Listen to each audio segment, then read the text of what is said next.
Existem uma série de tipos de amor que a gente chama de amores naturais, que são relacionados com afeição, que são relacionados com amizade, que são relacionados com simpatia, com boa educação. Tudo isso é relacionado na Bíblia como amor natural. Mas quando nós falamos do amor de Deus por nós estamos falando de um tipo de amor que não é natural, é um amor sobrenatural, é ágape. E esse amor, a Bíblia diz que é o Espírito Santo que derrama sobre os nossos corações. Não é uma coisa que você já nasceu, já não vem, não é como o computador, que quando você compra um 0 quilômetro e você abre, já tem alguns programas instalados. Não, isso aí é Deus que faz o download. É o Espírito Santo que faz o download. Então, quando a gente começa a entender que a base do cristianismo não é o fato de você ser de uma família de tradição batista, presbiteriana, Assembleia de Deus ou da Nova. Não, isso aí não diz muita coisa. Diz alguma coisa, mas não diz tudo. É preciso que você tenha um encontro real com Deus, um encontro pessoal. Sabe que há pessoas que têm essa coisa, essa afinidade com uma determinada denominação. Aí não se adapta em outra. Eu não tem jeito, eu estou afastado da igreja, mas no dia que eu voltar para o Senhor, eu sou crente afastado, mas no dia que eu voltar, vai ser para a igreja X, porque eu fui, meus pais, meus avós, eu fui criado lá. E a pessoa tem aquela coisa, ela pode vir na Nova, achar interessante, legal, mas não cola, não faz grude, não faz imã, não faz conexão. Agora, a questão não é em que lugar você está conectado. A questão é, você tem recebido ágape, vivenciado ágape. Você teve um encontro com Deus que derramou ágape no seu coração e transformou a sua vida, porque o que transforma a sua vida é ágape. Cristianismo não tem a ver com mudança comportamental, tem a ver com mudança e transformação de coração.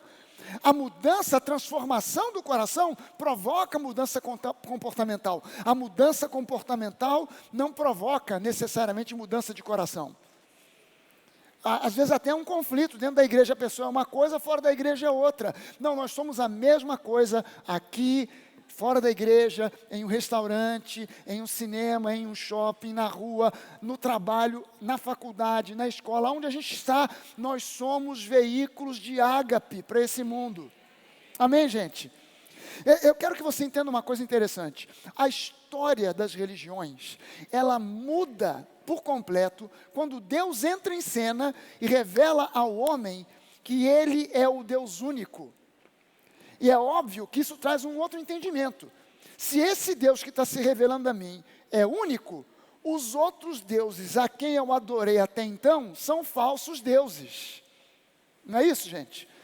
E esses falsos deuses que eram adorados, e muitas vezes ainda são até os dias de hoje, esses falsos deuses, eles tinham e têm um problema sério. Eles são imagem e semelhança do homem. Nós fomos criados à imagem e semelhança de Deus. Mas os deuses que os homens foram criando são imagem e semelhança do próprio homem. Então eles têm defeitos humanos. Eles têm falhas humanas. São deuses limitados em poder. Os deuses criados pelo homem são assim, é o Deus da chuva. Então o Deus da chuva não é o Deus da colheita, ele não é o Deus do amor, ele não é o Deus de qualquer outra coisa, ele é o Deus da chuva.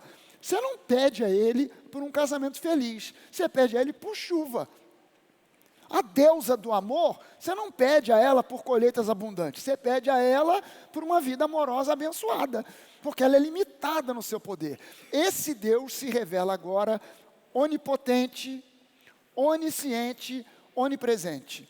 Esses deuses de característica humana, eles tem todos os defeitos que o ser humano tem. Então são deuses irados, raivosos, ciumentos, capazes de vir à terra em forma humana, porque eles também se apaixonam.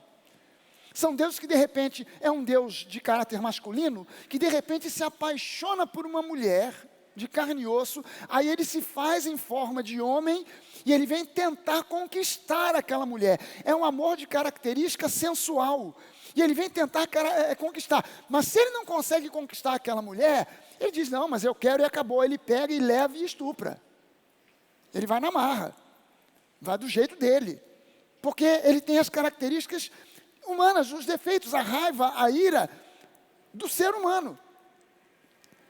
Esse Deus, que é o Deus verdadeiro, ele também se fez em forma humana. Ele também se faz humano. Mas ele vem não para tomar, ele vem para dar. Ele não vem para tomar por força. Não é por força, não é por violência, é pela ação do Espírito dele. Ele vem não para matar quem o desagrada, mas ele vem para dar a própria vida para salvar aquele que nele crê. A história muda. Amém. E a igreja hoje, ela sofre de um sério problema. A igreja, de um modo geral, ainda hoje, depois de 2000 anos de cristianismo, ainda não conseguiu entender uma coisa simples e básica. Nós somos gente da nova aliança. Nós somos gente da nova aliança.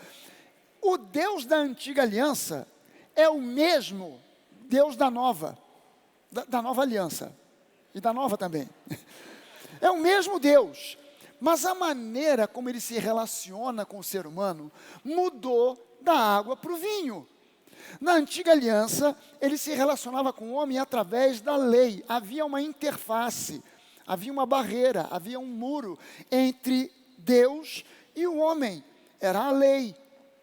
Então, por causa da lei, por que Deus deu a lei? Porque quando ele foi firmar uma aliança com o povo de Israel, ele escolhe um homem, Abraão, começa com esse homem um povo, firma uma aliança com Abraão, começa um povo, esses descendentes vão se multiplicando, e esses descendentes vão recebendo dos seus antepassados, desde Abraão, instruções sobre esse Deus, como ele é, e etc, e etc, etc, até chegar em Moisés. Quando chega em Moisés, o povo é liberto, o povo está cativo no Egito, durante 400 anos, Moisés, ele liberta aquele povo, leva aquele povo embora, e eles chegam ao pé do Monte Sinai. No pé do Monte Sinai, Deus diz que vai estabelecer com o povo a sua aliança. E o povo diz para Moisés: Moisés, nós não queremos ouvir Deus falando conosco.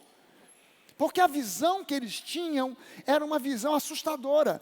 O Monte Sinai com o seu pico em chamas, com nuvens, raios, trovões, sons, que a Bíblia diz, equivalentes a sons de trombetas. Eles ficam assustados, eles dizem: nós não queremos relacionamento com esse Deus. Você vai lá, fala com Deus e traz o recado para nós. E olha, tudo que esse Deus mandar, deixa com a gente que a gente vai cumprir.